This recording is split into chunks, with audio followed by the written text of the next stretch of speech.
अस्सलामुअलैकुम। मेरा नाम है मोहम्मद हाशिम और आप देख रहे हैं MHF बर्ड्स। दोस्तों, ये थोड़ी सी वॉइस ओवर है। इसके बाद वीडियो के अंदर मैं बताऊंगा कि इस दुनिया में टॉप 3 नेचुरल एंटीबायोटिक्स कौन सी हैं। लेकिन उससे पहले मैं ये बताना चाहता हूँ कि एंटीबायोटिक्स होती क्या हैं। एंटीबायोटिक्स का काम जिस्म में दाखिल होने के बाद जरासीम को मारना होता है, लेकिन एलोपैथिक एंटीबायोटिक्स जिस्म में दाखिल होने के बाद नुकसानदेह जरासीम को मारने के साथ साथ जिस्म के लिए फ़ायदेमंद जरासीम को भी मार देती हैं। इसके बरअक्स कुदरती एंटीबायोटिक्स यानी नेचुरल एंटीबायोटिक्स जिस्म में दाखिल होने के बाद नुकसानदेह जरासीम को तो मारती ही हैं, लेकिन जिस्म के लिए फ़ायदेमंद जरासीम को मज़ीद बेहतर बना देती हैं। एंटीबायोटिक्स ये काम इंसानी जिस्म में भी करती हैं, और अगर बर्ड्स के या किसी एनिमल के जिस्म में दाखिल हों तो यही काम वो उस जिस्म में भी करती हैं। एलोपैथिक एंटीबायोटिक्स जहाँ जिस्म के अंदर दाखिल होने के बाद नुकसानदेह जरासीम को मारती है, वहाँ पर फ़ायदेमंद जरासीम को भी मारती है, यानी कि जिस्म का मुदाफ़ती निज़ाम जो कुदरती मुदाफ़ती निज़ाम होता है उसे कमज़ोर करती हैं।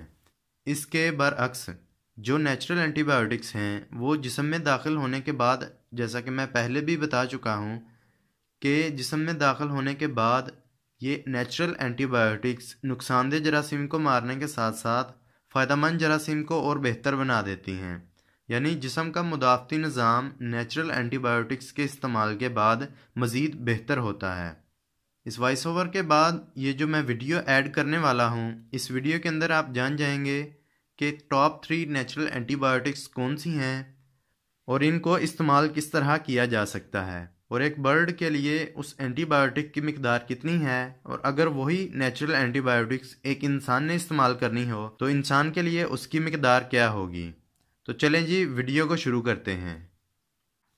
जी दोस्तों, जैसा कि आप यहाँ पे देख सकते हैं कि मेरे पास 3 चीज़ें मौजूद हैं।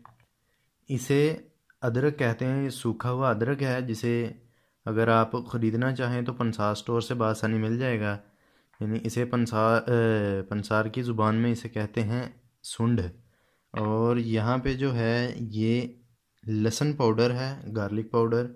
तो ये मैंने लिया था ये नेशनल वालों का, तो इससे के अंदर से मैंने निकाल लिया है तकरीबन 10 ग्राम। तो 10 ग्राम ही मेरे पास सुंड है।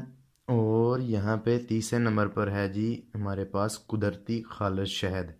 ये तीनों चीज़ें यानी कि लहसुन पाउडर, अदरक और शहद कुदरती तौर पर नेचुरल एंटीबायोटिक्स हैं, जैसा कि आप वॉइस ओवर में भी जान चुके हैं। अगर आप इंटरनेट पर सर्च करते हैं, गूगल पर सर्च करते हैं, तो ये तीनों चीज़ें आपको यानी कि टॉप 3 पर ही नज़र आएंगी। पहले नंबर पर ये शहद होगा, दूसरे पर अदरक और तीसरे पर ये लहसुन, या फिर इनकी तरतीब थोड़ी बहुत ऊपर नीचे भी हो सकती है, लेकिन टॉप 3 नेचुरल एंटीबायोटिक्स जो हैं वो यही हैं। तो अभी मैं इनकी जो है वो गोलियां बनाऊंगा, जैसा कि आप यहाँ पे देख सकते हैं कि ये तो लहसुन का तो पहले ही पाउडर है। अभी मैं अदरक को भी पाउडर करूँगा और इसके अंदर शहद को मिलाकर हम गोलियां बनाएंगे। तो गोलियां मैं आपको बनाने का तरीका भी बता देता हूँ, और साथ में गोलियां बनाने के दौरान ही मैं ये भी बताऊंगा कि एक बर्ड के लिए, एक पैरट के लिए कितनी मिकदार होगी, और अगर ये ह्यूमन इस्तेमाल करे तो वो कितनी की मिकदार इस्तेमाल कर सकता है। और ये आ गया जी ग्राइंडर। इसके अंदर हम इसे डाल लेते हैं, जो कि आम ग्राइंडर है, घर में अक्सर गर्म मसाला वगैरह पीसने के लिए इस्तेमाल होता है। इसके अंदर ही हम यानी सुंड को पाउडर करेंगे, जो कि बेसिकली अदरक होता है। अच्छा दोस्तों, बारीक कर लेने के बाद ये कुछ इस तरह का नज़र आएगा। अगर आप देख सकें तो इसके अंदर ये जो हैं रेशे ये मौजूद हैं। अगर हम वो रवायती तरीके से करते, जिसे चट्टू वटा बोलते हैं पंजाबी में, उसके ज़रिए तो फिर ये रेशे नहीं रहने थे। तो अभी मैंने ग्राइंडर में से किया है तो मुझे पता चला है कि ये इसके अंदर रेशे रह जाते हैं। तो आप ऐसा करें कि इन रेशों को अगर आप छान लें तो बेहतर है, अगर नहीं छानना तो ऐसे ही कर लें। मैं अभी इनको छान लूँगा, इस पाउडर को, यानी कि जो भी अच्छी तरह से बारीक पाउडर हो चुका है वो अलग हो जाएगा, और ये सारे रेशे जो हैं ये अलग हो जाएंगे।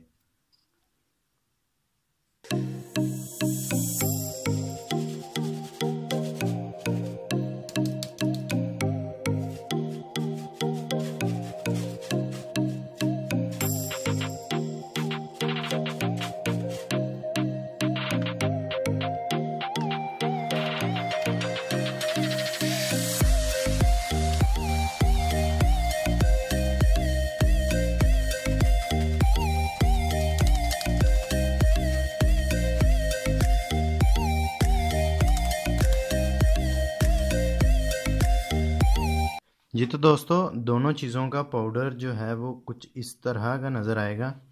ये रहा लहसुन का पाउडर और ये रहा अदरक का। क्योंकि लहसुन को सुखाने में काफ़ी वक्त लगना था, इसलिए मैंने जो नेशनल वालों का है वो ले लिया था। क्योंकि नेशनल वालों की सुना है कि क्वालिटी काफ़ी अच्छी है और अभी इसकी स्मेल भी जो है वो काफ़ी अच्छी आ रही है, कि जिस तरह से वाकई असली जो है वो लहसुन हो। तो वैसे मैं, अगर मेरे पास वक्त होता तो मैं ख़ुद से लहसुन सुखाने के बाद ही ये काम करता। तो चलो कोई बात नहीं, फिर भी हम जो है इसको, यानी कि अभी आपने इन दोनों चीज़ों को अच्छी तरह से मिक्स कर लेना है और मिक्स कर लेने के बाद इसमें शहद ऐड करना है। एक और तरीका भी है कि ये इन तीनों चीज़ों का वो ये कि आप लहसुन जो है वो जो होता है ताज़ा लहसुन, उसे अच्छी तरह से बारीक कर लेने के बाद उसका पानी निकाल लें, और अदरक का भी इसी तरह से पानी निकाल लेने के बाद आप शहद में मिक्स कर दें। तो 3 से 4 दिन तक आपने वो पानी शहद के अंदर पड़ा रहने देना है। उसके बाद ही ख़ुद इस्तेमाल करना है या अपने परिंदों को इस्तेमाल करवाना है। तो एक तरीका ये है गोलियों वाला। तो ये गोलियों में वाला भी आप तरीका इस्तेमाल कर सकते हैं। फ़िलवक्त मैं यही इस्तेमाल करूँगा। तो अगली किसी वीडियो के अंदर हम दूसरा तरीका जो है वो भी मैं आपको करके दिखाऊंगा कि वो किस तरह से आपने बनाना है और किस तरह से इस्तेमाल करवाना है। तो अभी मैंने उन दोनों पाउडरों को यानी कि थोड़ा सा कम कर दिया है।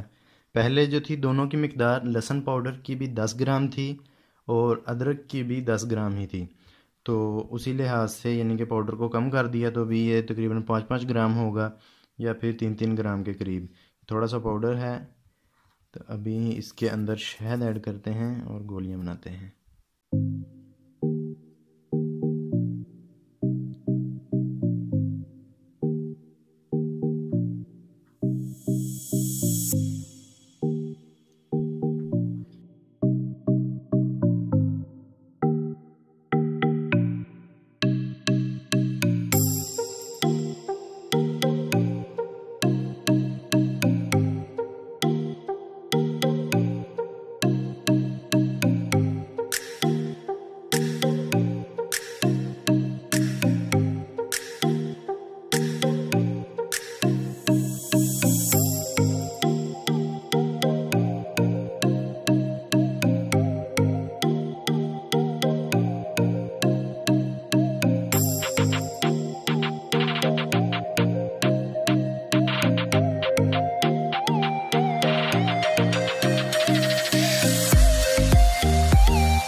जब फ्रेंड्स, तो शहद मिला लेने के बाद ये कुछ इस तरह की हो जाएगी। आपने ये ध्यान रखना है कि ये ज़्यादा पतली ना हो। ये जितनी सख्त होगी उतनी आसानी से इसकी गोलियां बन जाएंगी। तो अभी हम इसकी गोलियां बनाते हैं। गोलियां बनाने के लिए आपके पास एक इस तरह की छाननी वगैरह होनी चाहिए, जिससे नीचे से भी हवा लगेगी और हम इसके अंदर रखते रहेंगे। और जब ये खुश्क हो जाएंगी इसके अंदर, तब हम इन्हें महफूज कर लेंगे, किसी डब्बी वगैरह में डाल देंगे। तो गोलियां बनाने के लिए आपने कुछ इस तरह से इनकी गोलियां बना लेनी है। तो एक जो बर्ड की मिकदार है, एक पैरट की मिकदार है, वो तकरीबन आधे चने के दाने के जितनी है। तो यहाँ पे आप देख सकते होंगे कि ये जो है इसमें से थोड़ा सा कम कर लेने के बाद अभी ये आधे चने के दाने के बराबर हो गई। तो इतनी इतनी गोलियां जो है हम बनाते रहेंगे। और अगर यही गोलियां किसी इंसान ने इस्तेमाल करनी हो तो वो इतनी मिकदार भी इस्तेमाल कर सकता है और इससे ज़्यादा भी कर सकता है। यानी कि मैक्सिमम जो है वो मिकदार एक इंसान के लिए वो तकरीबन एक चने के दाने के बराबर होनी चाहिए।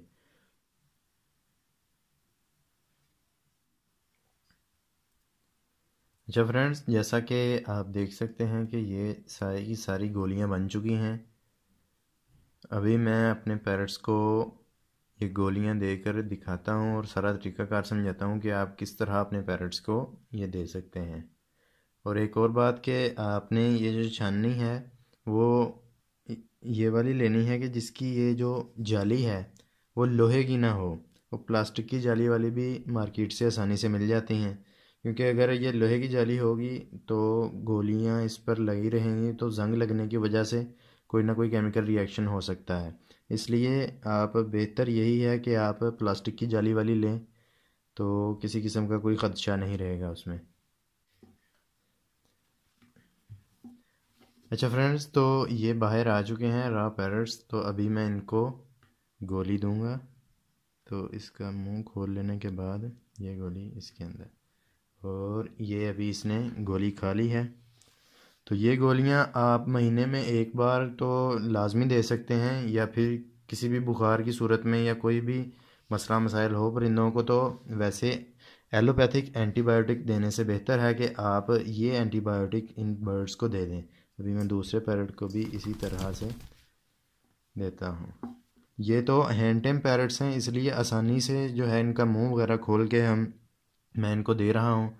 अगर आपके पास वाइल्ड बर्ड्स हैं या फिर दूसरी नस्लें हैं तो आपको हो सकता है कि थोड़ी सी परेशानी का सामना करना पड़े उनको पकड़ कर उनका मुंह खोलने में और सारा जो है तरीक़ाकार करने में।